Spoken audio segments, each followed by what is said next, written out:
बिस्मिल्लाहिर्रहमानिर्रहीम। अस्सलाम वालेकुम डियर स्टूडेंट्स। जैसा कि आप जानते हैं कि चैप्टर 19 कंप्लीट करने के बाद हमने फर्स्ट 12 शॉर्ट क्वेश्चंस को अभी तक डिस्कस किया है। आज हम नेक्स्ट 5 शॉर्ट क्वेश्चन मजीद डिस्कस करते हैं, तो चलिए स्टार्ट करते हैं। डियर स्टूडेंट, क्वेश्चन नंबर 13 की स्टेटमेंट कुछ इस तरह से है, will bright light eject more electrons from a metal surface than dimmer light of the same color। इसका मतलब यह है कि आपको एक डिमर और एक ब्राइटर लाइट दी गई है, लेकिन कलर सेम होने का मतलब यह हुआ कि दोनों सेम फ्रीक्वेंसी की लाइट्स हैं। तो पहले डियर स्टूडेंट देखते हैं कि डिमर और ब्राइटर लाइट में क्या फर्क है। आपके पास दो टॉर्च हैं, टॉर्च 1 एंड टॉर्च 2, दोनों सेम कलर्स की फ्रीक्वेंसीज को एमिट करती हैं। टॉर्च 1 इस वक्त आपको डिमर लाइट दे रही है as compare to torch number 2। अब इसमें फर्क क्या है? डिमर लाइट में नंबर ऑफ फोटॉन्स कम होते हैं और जो ब्राइटर लाइट है उसमें नंबर ऑफ फोटॉन्स ज्यादा होते हैं। अब हमने फोटो इलेक्ट्रिक इफेक्ट में पढ़ा था कि अगर किसी मेटल सरफेस पर लाइट फॉल करती है तो उस लाइट की फोटॉन्स की एनर्जी की वजह से आपके मेटल सरफेस के इलेक्ट्रॉन रिमूव हो जाते हैं। सो हम कंसिडर करते हैं कि एक मेटल सरफेस है जिसमें नंबर ऑफ इलेक्ट्रॉन्स हैं। पहले हम इस मेटल सरफेस पर डिमर लाइट फॉल करते हैं। डिमर लाइट में क्योंकि नंबर ऑफ फोटॉन्स कम है, सो डियर स्टूडेंट आपने देखा कि डिमर लाइट ने जो नंबर ऑफ इलेक्ट्रॉन्स इजेक्ट करवाए वो भी कम थे।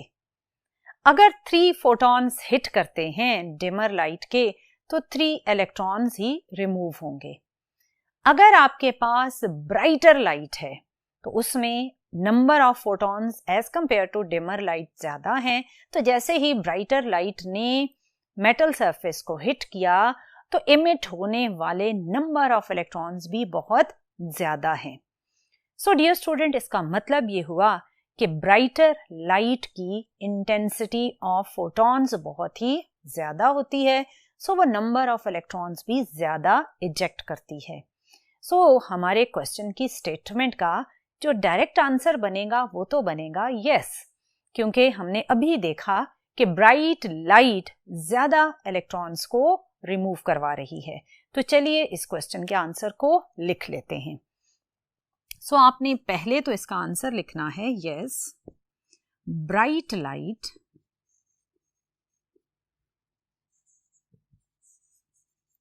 Eject more electrons from a metal surface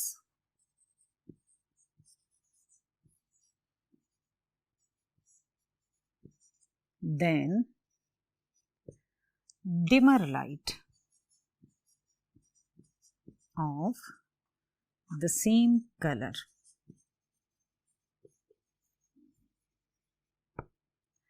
अब आप इसको एक्सप्लेन करेंगे with reference to number of photons and number of electrons.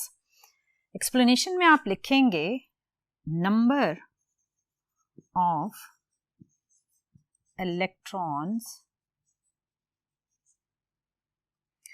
emitted from a metal surface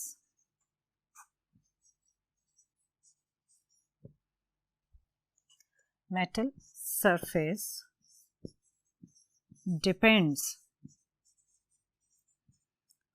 on the intensity, which means brightness।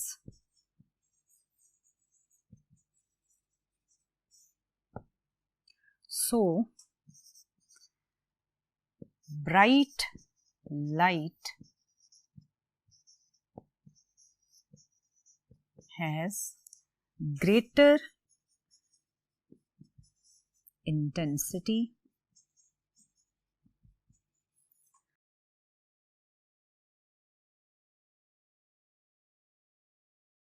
are emitted।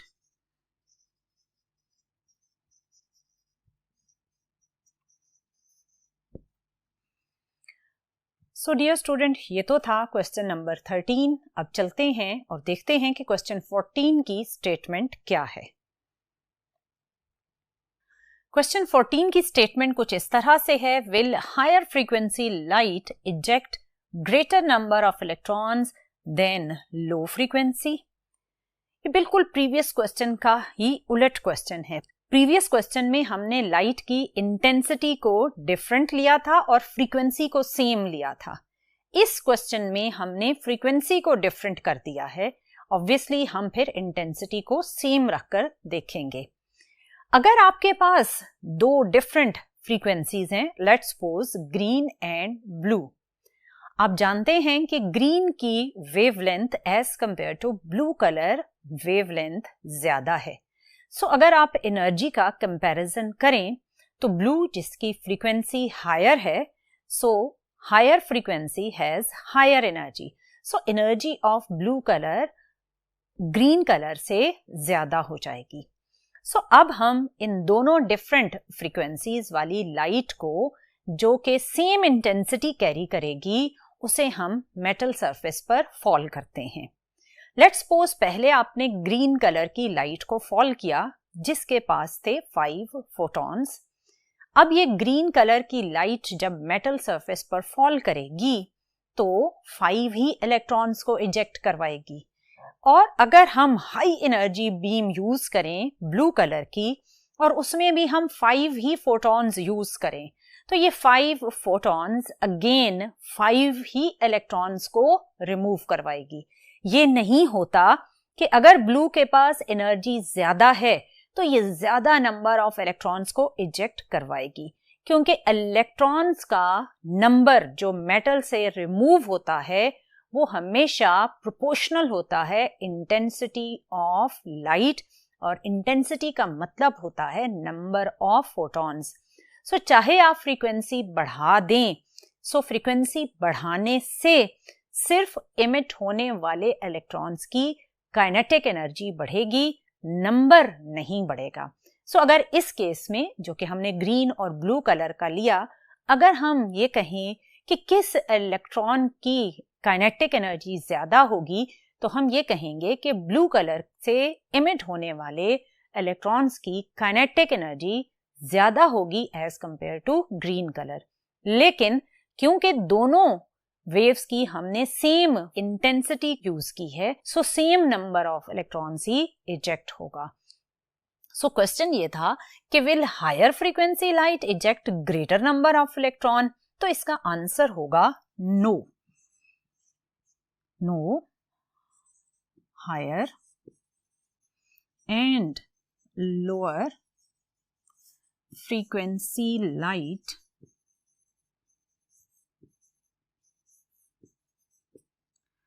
will eject same number of electrons। इसको जब आपने explanation में लिखना है तो उसमें भी ऑलमोस्ट जो आपका प्रीवियस क्वेश्चन का एक्सप्लेनेशन पैटर्न था वही पैटर्न आप यहां पर भी फॉलो करेंगे। Number of electrons emitted depends on intensity of light, not on the frequency of light. Only higher frequency light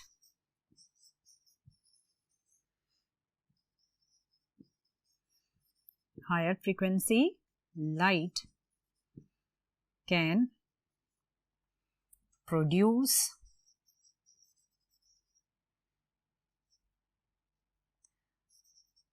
higher kinetic energy electrons।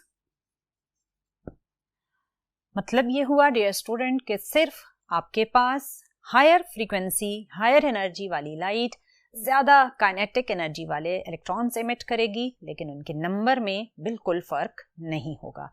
अब चलते हैं और नेक्स्ट क्वेश्चन की स्टेटमेंट को देखते हैं। डियर स्टूडेंट 15 क्वेश्चन की स्टेटमेंट कुछ इस तरह से है, when light shine on a surface is momentum transfer to the metal surface. ये question basically particle nature of light से रिलेटेड है, क्योंकि मोमेंटम ट्रांसफर हमेशा तब होता है जब कोई पार्टिकल किसी पार्टिकल के साथ कोलाइड करता है।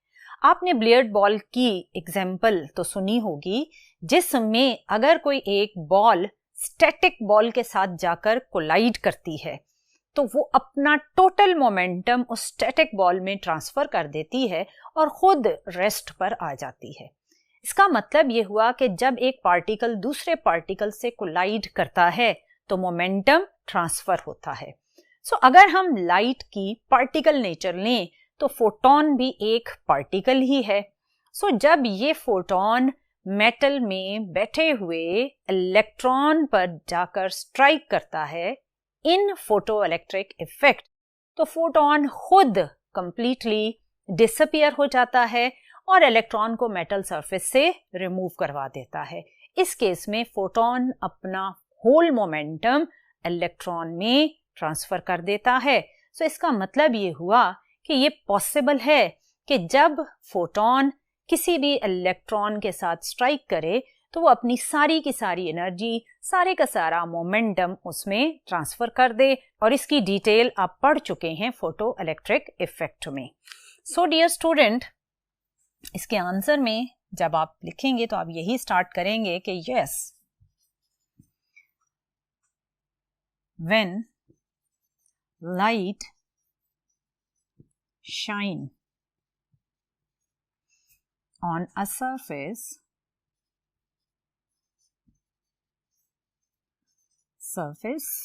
momentum is transferred.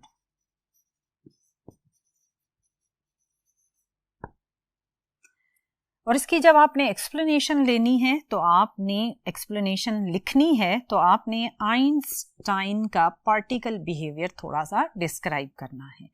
आप लिखेंगे according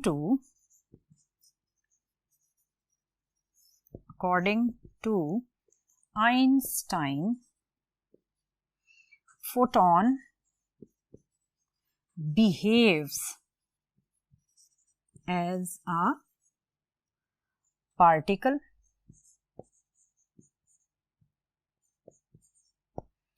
so when photon strikes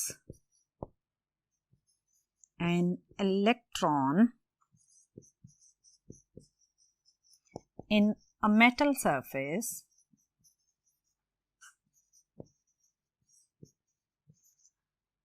it will transfer both energy and momentum to electron। और आप इसकी एग्जाम्पल में फोटो इलेक्ट्रिक इफेक्ट भी लिख सकते हैं। Example, this momentum transfer is observed in photoelectric effect. In photoelectric effect. So dear student, ये तो था आपका क्वेश्चन नंबर 15। अब चलते हैं और नेक्स्ट क्वेश्चन की स्टेटमेंट को देखते हैं। डियर स्टूडेंट, क्वेश्चन नंबर 16 की स्टेटमेंट कुछ इस तरह से है, why red light is used in a photographic dark room when developing films but not blue और वाइट लाइट। डियर स्टूडेंट, आजकल आप डिजिटल कैमराज यूज करते हैं या मोबाइल फोन यूज करते हैं पिक्चर्स लेने के लिए, लेकिन आज से पहले जो कैमरा यूज किया जाता था उसमें पिक्चर्स लेने के लिए फोटोग्राफिक फिल्म यूज की जाती थी, और इस फोटोग्राफिक फिल्म को जब डेवलप किया जाता था तो इसके लिए डार्क रूम में डेवलपिंग का प्रोसेस किया जाता था। लेकिन डार्क रूम में ऑब्वियसली हमें चीजें देखनी भी हैं, तो चीजें देखने के लिए हम जो लाइट यूज करते हैं वो लो एनर्जी लाइट होनी चाहिए। सो लो एनर्जी लाइट क्यों होनी चाहिए, उसकी रीजन ये है कि अगर हम हाई एनर्जी लाइट यूज करेंगे तो फोटोग्राफिक फिल्म का मटेरियल बहुत ही सेंसिटिव होता है, जिससे उसमें ली गई पिक्चर्स डैमेज हो सकती हैं। सो हमें वो लाइट यूज करनी है जिससे हम चीजों को जस्ट देख भी सकें और आपकी फोटोग्राफिक फिल्म भी डैमेज ना हो। सो जब विजिबल स्पेक्ट्रम को देखा गया तो विजिबल स्पेक्ट्रम में सबसे लो एनर्जी वाली लाइट है रेड लाइट, क्योंकि इसकी फ्रीक्वेंसी कम है, सो एनर्जी भी कम होगी। सो एनर्जी कम होने की वजह से ये जो फोटोग्राफिक फिल्म पर डैमेज कॉज करेगी वो बहुत ही कम होगा। अगर हम रेड की जगह ब्लू या वाइट लाइट यूज करें तो ये दोनों बहुत ही हाई फ्रीक्वेंसी और हाई एनर्जी वाली बीम्स हैं। सो ये फोटोग्राफिक फिल्म के मटेरियल को बहुत ज्यादा इफेक्ट करेंगी और आपकी पिक्चर्स को डैमेज करेंगी। सो डियर स्टूडेंट, इसलिए रेड लाइट को प्रेफर किया जाता है, क्योंकि क्वेश्चन इस तरह का है कि इसका यस या नो में तो आंसर हो नहीं सकता। सो इसको आप डायरेक्ट एक्सप्लेनेशन की हेडिंग से ही स्टार्ट करेंगे। सो एक्सप्लेनेशन में आप सिंपली लाइट की एनर्जीज और फ्रीक्वेंसीज के कंपैरिजन को लिखेंगे। स्टार्ट में आप लिखेंगे red light has less frequency, so from equation E is equal to HF, red light has less energy as compared to blue or white light. So, photographic film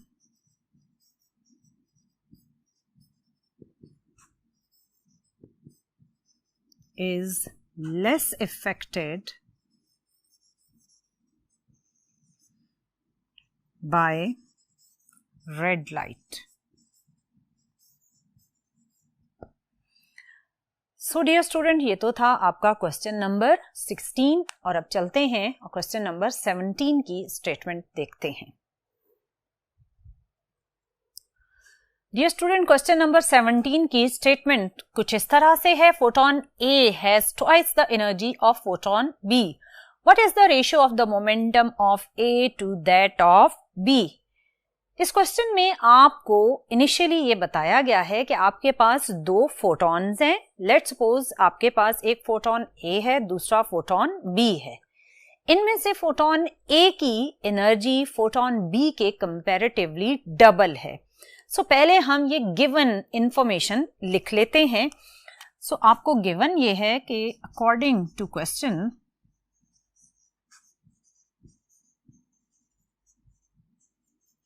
energy of photon A is double as compared to energy of photon B. ये तो given है और उसने कहा कि अगर ये condition है तो बताएं कि ratio of the momentum of A to that of B क्या होगा।